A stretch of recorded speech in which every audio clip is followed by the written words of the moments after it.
کل جس وقت لبیک والے رسول اللہ کی ناموس کے لیے نکلے،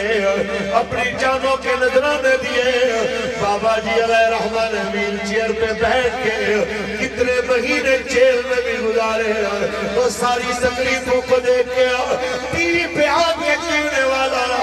عمران خان کے جناب یہ سارے اپنے ووٹ بینک کے لیے نکلے ہیں، یہ مذہب کو سیاست کے لیے استعمال کرتے ہیں، ہم جناب خدمت والے ہیں۔ آج عمران خان اور اس کے حواریوں کو کچھ نہ شرم ہونی چاہیے، بڑے بڑے بینر لگانے سے پہلے جس میں تم کہتے ہو پاسبان ختم نبوت، جس میں تم کہتے ہو پاسبان ناموس رسالت، اگر ناموس رسالت کا یہ محافظ ہے پھر جیل میں حضور کے نغمے گانے والوں کو کیا کہو گے؟ پھر ویل چیئر پہ بیٹھ کے گرمیاں سردیاں جیل میں گزارنے والے قبلہ امیر المجاہدین کے بارے میں کیا کہو گے؟ اگر یہ محافظ ناموس رسالت ہے، ناسیہ ملونہ کو چھوڑ کے بھی ہزاروں پرچے لبیک پہ کٹا کے بھی اگر یہ محافظ ناموس رسالت ہے تو ذرا بتائیے تو صحیح 35 لبیک کے جوانوں کو شہید کر کے اگر یہ اس عہدے پہ فائز ہے تو پھر بتائیے وہ شہید ہونے والے کون ہیں؟ آج مذہب کا استعمال کرتے ہوئے آج اقوام متحدہ کی تقریر کو سیاست کے لیے استعمال کرتے ہوئے آج جناب اعلیٰ چھوٹے چھوٹے جناب اپنے حواریوں کو اپنی چھوٹی تعریفوں پہ لگاتے ہوئے بڑی بڑی باتیں کر رہے ہو، کہتے ہو جناب اعلیٰ ہم یورپ کو کہنا چاہتے ہیں ہم تمہارے غلام نہیں ہو۔ آج اپنی حکومت کی باری آئی اپنا غصہ نکالنے کے لیے یورپ کو جواب دینے کی باتیں کر رہے ہو۔ کاش جب حضور کی عزت کے معاملے میں لبیک والے آئے تھے، جب اسلام آباد میں قبلہ بابا جی نے کہا تھا کہ میں بالکل تمہارے قریب آ گیا تمہیں مومنانہ مشورہ لے رہا ہوں، بعد میں یہ نہ کہنا ہمیں کسی نے کہا نہیں ہے، تو کون سا ایسا ظلم ہے جو تم لوگوں نے نہیں کیا؟ بس آج اتنا کہنا چاہتے ہیں یا ریاست مدینہ کا نام لینا بند کر دو یا یہ منافقانہ روش بند کر دو، کیونکہ ایک بندگی خدائی ایک بندگی گدائی ایک بندگی خدائی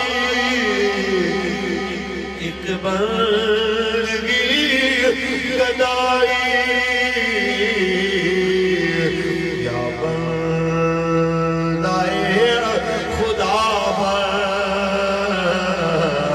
یا بندائے زمانہ۔ بس جناب اعلیٰ قبلہ صاحب تشریف فرمائے کہ قبلہ بابا جی علیہ رحمہ کا گھر کتنی بار لوٹا گیا،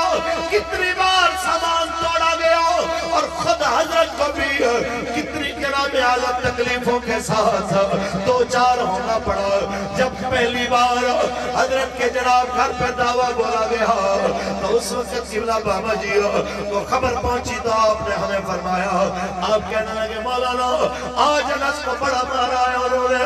میں تو سچ میں یہ کہہ رہا ہوں اگر اللہ اور اس کے حبیب کے لیے میرا بیٹا قربان ہو جائے تو مجھے بڑی خوشی ہوگی۔ میں کہنے والا ہوں گا مالک ہم نے پالے آپ کے لیے ہیں، ہم نے پرورشی آپ کے لیے کیا ہے، اور آپ کے الفاظ کی برکت ہے کہ ایک بیٹا جیل کے اندر بیٹھ کے حضور کی عزت پہ پہرا دیتا رہا، اور دوسرا اپنے بابا جان کے مشن پہ چلتے ہوئے لاہور سے وزیر آباد تک کنٹینر پہ رسول اللہ کا پہرا دیتا رہا۔ اگر یہ حضرت نے مجھے خود بتایا تو اللہ یہ میری فرمانے لگے یہ میری ذاتی طاقت رہی ہے، یہ مالکوں کی خاص سجاتی ہے کہ مجھے اتنا بھی دھواں محسوس نہیں ہوا، مجھے پتہ ہی نہیں چلا کہ اب کیسے وہاں سے گزرے ہیں۔ یہ ساری باتیں ہوئی کس لیے ہیں، یہ صرف اس لیے ہوئے ہیں کہ بابا جی فرمایا کرتے تھے ہم جن مالکوں کا کام کرتے ہیں تو مالک ہمیں کبھی بے آسرا نہیں چھوڑتے، ہم اس لیے میدان میں اترتے ہیں تاکہ گھر بیٹھے ہوئے لوگوں کو بھی پتہ چلے کہ کروں تیرے نام جاؤں فدا، نہ بس ایک جان دو جہاں فدا، دو جہاں سے بھی نہیں جی بھرا، کروں کیا کرو جہاں نہیں، کروں تیرے نام پہ جاؤں فدا۔ تاجدار ختم نبوہ من سب نبیان، من سب نبیان، گستاخ نبی کی ایک صدا، لبیک یا رسول اللہ، لبیک لبیک لبیک یا رسول اللہ، لبیک۔ تاجدار ختم نبوت، آئے افسوس ان لوگوں پہ جو آج اپنے اپنے سیاسی جھنڈوں پہ جناب کیمپ لگاتے نہیں شرما رہے ہو، جو آج سڑکوں پہ نکلنے کی دعوت دے رہے ہیں، جو آج جناب اعلیٰ یکجا ہونے کے اوپر دعوتیں دے رہے ہیں، لیکن جب حضور کی عزت کا معاملہ آ جائے اپوزیشن کو اپنے مقاصد یاد آ جاتے ہیں، گورنمنٹ کو اپنے مقاصد یاد آ جاتے ہیں۔ آئے افسوس جب نکلنے کی باری آتی ہے تب ان میں سے کوئی بھی میدان میں کھڑا ہونا نہیں چاہتا۔ میں اس پہ کیا کہوں، علامہ اقبال رو پڑا ہے، خاص طور پہ اگر علامہ اقبال کی روح کو متوجہ کیا جائے تو پاکستان کی اسمبلی جس کی پیشانی پہ کلمہ طیبہ لکھا ہے اس کے اندر بیٹھنے والے ان ناصوروں کے کرتوتوں پہ وہ اسمبلی بھی شرمندہ۔ اقبال کہہ رہے ہیں آئے کوئی افسوس ان سے پوچھے تو صحیح کہ تم ختم نبوت کے لیے تو کٹھے نہ ہو سکے، تم ناموس رسالت کے لیے تو کٹھے نہ ہو سکے، تم حضور کی عزت پہ پہرا دینے کے لیے کٹھے نہ ہو سکے، لیکن اپنے ذاتی معاملات کے لیے تم سارے کٹھے ہو گئے۔ اس میں کیا کہا جائے، بس اقبال فرماتے ہیں یہ مصرع لکھ دیا کس شوق نے میرا پہ مسجد پر، یہ مصرع لکھ دیا کس شوق نے میرا پہ مسجد پر، یہ لالا گر گئے سجدوں میں جب وقت قیام آیا، یہ لالا گر گئے سجدوں میں جب وقت قیام آیا، اور انشاءاللہ یہ دنیا دیکھے گی جتنا زیادہ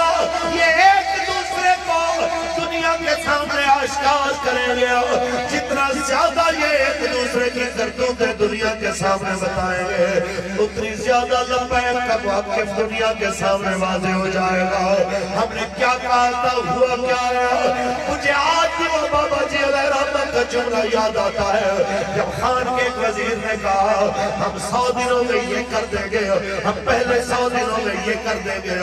آپ نے فرمایا جو سرکار کے دروازے پہ اپنی گردن نہ جھکائے اسے 100 سال بھی حکومت دو کچھ نہیں کر سکتا۔ عزت اسی کی رہنی ہے جس نے رسول اللہ کی عزت کی بات کرنی ہے، کیونکہ کوئی گل باقی رہے گا نہ چمن، بس رسول اللہ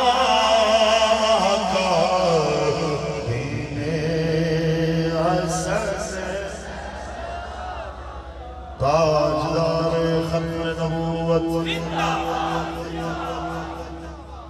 میں سٹیج اسٹیج پر موجود تمام نبی علیہ السلام کے عزت و ناموز کے پہرے داروں کو، بالخصوص اقص امیر المجاہدین، جگر گوشہ امیر المجاہدین، محافظ ختم نبوت و ناموس رسالت صاحبزادہ محمد انس حسین رضوی صاحب دامت برکاتہ ملالیہ،